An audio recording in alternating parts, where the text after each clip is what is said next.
Dominique from Who's Spitting Your Face LLC and Paige Foster here with Foster Beauty. So today we are coming here with a girl talk. We want to talk about Love. I'll drink to that. Okay. So, Paige, how are we gonna start out this conversation? Like, what do you? I think we should start off with. Well, I'm just gonna bring this close to home. Dating. Okay. Dating. What about dating? What are we doing? How are we doing? First of all, it's Valentine's Day. Valentine's Day. It's Valentine's Day. So happy Valentine's Day, ladies. And guys, why not? Right, because by the time this is edited, it will be close to or on the date. So yeah. So how about this? What is your ideal Valentine's Day date? I think honestly, my ideal Valentine's Day is very low maintenance. Mm-hmm. I like the guy who understands like my wants and my needs and just knows me casually. I like almond joys, okay? Amen. I like rum raisin, ice cream, shortbread cookies. Amen. Yes. Roses. Yes. Chipotle is life. Like Chipotle. just like those inexpensive small tokens of appreciation mean everything to me. So if you understand, like, hey, Dominique likes this, she likes that. If you gave me a little basket and it was like $20 worth of the things that I love and I like, that means everything to me. That means more than you. Nah, don't get me wrong. Like, if Bae, I recently got a boyfriend. If Bae, like, went and got me a nice bag. Okay, shout out. Hold on. Just shout out to Bae. Just so you know, if Bae went and got, like, a nice bag or something expensive, I would definitely be appreciative. Yeah. But just those everyday small things, those matter to me. Because you know me. Like, I remember one time, and this is for my granny. For her birthday, I went and bought like those little waffle things that come in like strawberry, chocolate, and vanilla. Those waffle cookies. I bought her those. I bought her Fig Newtons. I bought her rum raisin ice cream. Oh, so like, you just got all the little things. All the little things that she likes, and that put such a big smile on her face. She was like, "Oh, you know what I like. I don't have to go to the store at like 12 o'clock at night and get my snacks." To me, the ultimate Valentine's Day would be a man that knows what I like and magnifies those things. Yeah. So. I feel like to me, the ultimate date,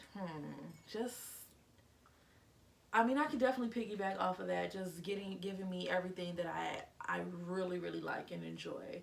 But time and I think what I visualize is that man putting in effort that you wouldn't normally see. You would normally see something, you actually going out and giving me that basket. Right. You actually going out and giving me flowers. You actually setting up a date at home or at a restaurant, whatever. You actually giving me the extra oomph that you really wouldn't see on a day-to-day basis. Even outside of our normal date night or our normal day-to-day dates. Something that you wouldn't normally do, whatever you come up with. For me, because it's always like the little things, they count so much. Little things matter so much to me that it's the simple things in life. Whatever you come up with, I'm sure I'll like love. That's for me. That's really what I would do. So like kind of just piggyback off what she said, but just the whole thought of actually seeing him putting the things together, the visualization of effort. The effort. You putting the basket together, you making the basket. I mean, okay, dollar store piece it all together, because at the end of the day, I probably would do something too where I can make something happen. Right. But I mean, getting the flowers, picking out the flowers, laying a spread out, cooking a meal, whatever it is. I think that would be my ultimate Valentine's Day day. It's just really seeing the effort that someone puts in. That would really just put a smile. Right. It's the effort that counts. The effort. Work in, fellas. The effort and delivery. That's what counts. Man, the effort. Because you can't be about the talk. You gotta be about the action. Amen. So, we told you about our ideal date. you all leave a comment at the bottom and tell us what your ideal date would be. DM us. We might share it on our posts and everything like that. We need to let these fellas know, okay? Let's give them a tip, okay? Sneak peek, okay? Absolutely. But how about this dating scene? How are we getting to this idea? How about it? So, honestly, after some long thought and process, I went ahead and got on the online dating scene. Oh my gosh! Online dating! Yes. I swiped. Dun dun dun! You swipe left. I feel like, you know what? I think, unlike the natural process of like constantly seeing a person, the online dating gave you the capability of saying instantly, okay, there are characteristics that I like, there are characteristics that I don't like. And you end up like just going through and moving fast. Fast forward, I done found bae. Amen. So, amen. Previously, I was very hesitant about the online dating, but since I'm extremely skeptical. Get on those online dating apps. I won't tell you what app I was on, but I'll say get on those online dating apps, try something different and try something new, and step out of your comfort zone. Because the guy that I'm with now, I would have never thought like years down the line that this is what I would be with, but I'm happy, and that's all that matters. Okay, so the scenes. It's 2019. It's Valentine's Day. What are the scenes like? I mean, are we looking for a typical, let's go to a restaurant, candlelight dinner and sit down? Or are we willing to meet somebody at a bar? Are we willing to meet somebody, what?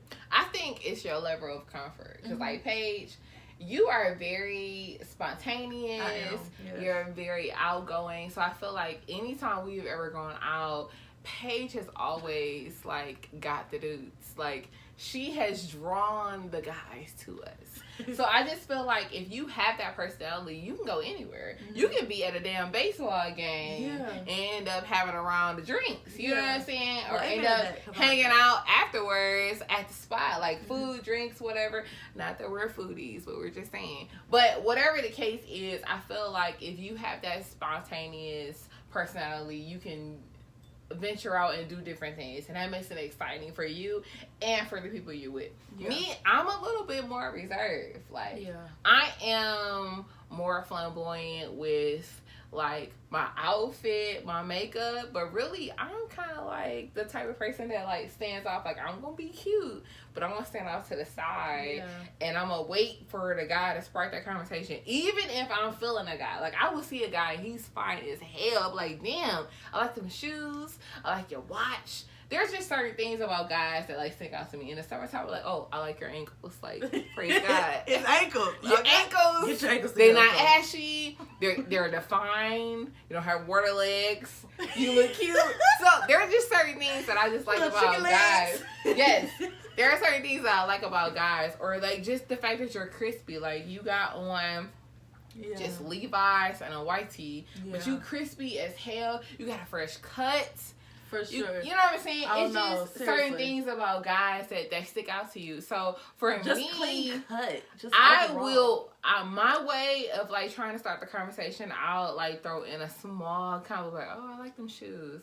Oh, I like your glasses. And if he don't take that bait, then it's a wrap. Yeah. But there are some people that they'll like just start a random conversation about something that interests to a person, and I feel like you have that quality. That's me. Like, and they venture off, and then we just start talking about life and everything. Yeah. You find out everything about a person within like 15 minutes. That's me. I always get the information first and foremost. I don't know what it is.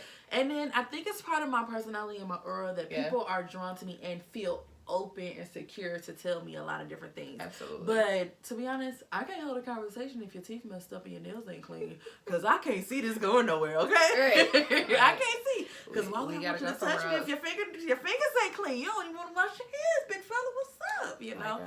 So I I think that the scene is so, like you said, it's so open to individuals.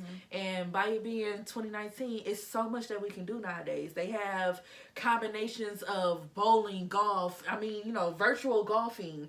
They have the axe throwing. What is it? The fouling, where it's like the oversized bowling. Yeah, and it's like a combination of bowling and golfing, or the bowling and football at the same. It's a lot of different things we can do. So I am open to that. I also think that, like you said, the dominant and submissive, it kind of goes. It depends on who you're talking to. Yeah. It go hand in hand. You kind of just gotta. Sometimes it's taboo to say this, but you gotta play your role. Right. You gotta play a role, and for me, I find that that's a little hard because my personality is so dominant automatically, and that's just the way I am. But I've learned slowly, and I must say, in a hard way, that you kind of gotta sit back for a second and see and scope the scene. That you have to allow a man to feel important, and that's important to them. Ooh. So if you make him feel important, it can be about something simple, like, you know what? Thank you for carrying those groceries from the car to the house. Yes. Even though I got the groceries, I paid for the groceries, I put the groceries in the car, but you put the groceries in the car and then brought them into the house. Like, oh, thank you. You have to celebrate. You have to. You know what? The first person that I learned that with is with my dad. Honestly, wow. My dad was the type of person that wanted to be celebrated, and I didn't understand it. Yeah. And then one day, I would say in like my mid-20s, like a light bulb hit. And it was just like, it wasn't necessarily, he was doing what he needed to do to be a father, but it made him feel good to be celebrated. And that gave him a level of confidence. And I didn't realize that. I'm a kid. Like, I didn't realize what was happening, what was needed. I wasn't tapping into that because I was a kid, but now that I'm older, I'm able to understand that, like, okay, so when I get a man, when I have a man, to keep a man, these are some things that need to be done. And it can be something simple. Yeah. But just to celebrate those, like, casual norms to make them feel good, even though they're doing what they need to do. Yeah. But just to say thank you. And it's the way that you say thank you. For me, my dad, he actually taught me a lot. I mean, as far as when we get into relationships, the conversation about relationships, and actually being in a relationship, he has taught me a lot. And the celebration of the small norms, we call my dad Chef Boyardee Dad, okay? Because the guy loves to cook. He can whip something up out of nothing, seem like, okay? And he know how to cook, you know? But when we say, dang, Dad, that was good.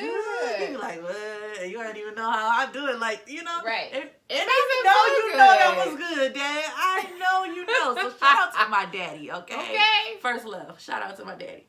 But I know he knew that was good. But the fact that we reassured him, somebody that loves him and he knows loves him unconditionally. Says, it's about being appreciated. Yeah, your love language. Exactly. That's his love language, and signs of affirmation. Exactly. Yeah. Okay. Shout out. Pause. Look up your love language, guys and girls. Please know your love language. We grown now. We should know. Absolutely. Go back. Okay. So yeah, he taught me a lot. He taught me a lot about knowing how to show your appreciation to somebody, knowing what you can and cannot say, what you should or you shouldn't do, and then also knowing that, hey, you don't gotta overdo it. Absolutely. Because that man, whoever you are giving your time and affection to, should be confident within himself to handle you as the woman that you are. Handle you accordingly. Amen. Okay. Because if I'm a delicate rose, you're not gonna just grab the rose any old kind of way, you're right? You're not gonna tear it up. But if you know, what was that movie we was watching? I was watching a movie and it was like you crush the rose and then you can never get that rose back looking the same. But if you leave the rose how it's supposed to be, then it'll always be there. And eventually, it'll grow into something else and it'll pass on to something else. But you never handle that rose any old kind of way. Yeah. And that's just you what let you do it with bloom these and ladies. you handle it with delicacy. Exactly. Amen. So, dating. So now we're in this dating scene and we're checking out the scene. We know what we want, how we want our date to look. We know, maybe where we want to go. But how are we supposed to act? Are you supposed to be the alpha female? Or are you supposed to be the more submissive one? What you think? I think you need to be whoever you are in rare form, because when you're not who you are your whole self, then you get tapping into something that's not realistic, and then eventually the real you comes out. Yeah. So I consider myself an alpha female. Hey man, shout out. I've found a male that complements my dominant personality, and it tickles me because sometimes when I have a response to something, he has a comeback that's so swift. It happens so fast. I'm like, oh, okay. I wasn't ready. Right. You right here with me. And I like that. Like, keep me on my toes. But you know what? In the adverse of that, I'm an alpha female. I mean, obviously we can know that because we're friends. But I've been on dates and talked to somebody and even been in semi-relationships. Hashtag semi-relationships. And we all know what those are, right? Semi-relationships where the guy wasn't as dominant as maybe that I liked. And I, at first, obviously, I say semi-relationships because I thought it would be a relationship. And once I realized that you are not exactly what I want as far as being the alpha male. That's the whole part of dating, though. You figure out, like, what you like, what you don't like. Right. There's that time period, that grace period. It's like, oh, is this going to go further? Or are we going to stop this and say, hey, it was nice to meet you. Right. It was nice. I'm good, love, and joy. Right. Like, if I see you, it's all love, but I don't see myself moving forward with you. Yeah. So I've been in situations where I find myself making the decisions. I find myself, initiating conversation, initiating dates, initiating, and it kind of, it became mundane and boring. And it was just like, wait, are you dating me or am I dating you? Right. Are we dating each other? Never mind. Thank you. Right. I think you have to know your partner and know their like weaknesses and their strengths and magnify those strengths. But then you have to understand like what is your deal breaker for yourself. Like I'm okay with the fact if you say, oh, I like to go with the flow. But if there's like certain nights where a reservation is needed or we need to plan things, like if we're going on a trip, like for me on a trip, I like to relax, but I also like to have itinerary. Amen. Like, these are the things that we could possibly do while we're out. At least, like, research those things beforehand, and we can have some options. I don't like going somewhere and then trying to find the options. Yeah. So, because I know that about myself, if I have a man in my life who's, like, the go-with-the-flow type person, then I'm going to take the initiative to say, hey, I'm going to look these things up first, so just so we know when we get there, we know what we're dealing with. Because, like, my grandma raised me a certain way. Like, when I go somewhere, I buy all new clothes, all new underwear, like, everything. Like, new toothbrush. We on that new. We on that new for the weekend. I'm a whole new person out of here. For the week. Okay? Tuesday through Sunday. But we on that new. So, because I'm on that new, I might have spent more money, and going... In anticipation on going to the trip. So once I get there, I need to know what amount of money I need to have fun. I plan my things accordingly. I'm a teacher, you know what I'm saying? I'm not making buku, Hashtag teacher babe. Give the teachers some raises, okay? Hashtag. By the way. But I'm not making a certain amount of money where I feel like I can go somewhere and just splurge. Like, I have to plan to spend a certain amount of money. And because of that, when I go, I want to know, like, what's my options. Like, I know if I'm going on a certain weekend, like, okay, standard, you're going to pay $50 or more to get into the club. Yeah. Or standard, you're going to pay this amount of money plus for gratuity if you're going with a group to this certain restaurant. For sure. Just so you know, like, what to expect. So there's no surprise. I want to enjoy myself. For me, it seems like both of us, we feel like our keyword is complimenting each other. Yes. Like, that's our key phrase. Compliment me. compliment me, okay? Period. Like, not verbally. I mean, be the reason. In all aspects. I mean, well, yeah, verbally, yes. But be the reason that I am able to be submissive. But also allow me want to be submissive. Make me want to be submissive. But also allow me to be the alpha woman that I am. Yes. Embrace that. Embrace me. Embrace the knowledge that I have, the skills that I have, my communication, my opinions. Embrace that. But also make me feel so secure and safe where I can sit back and love when you take control.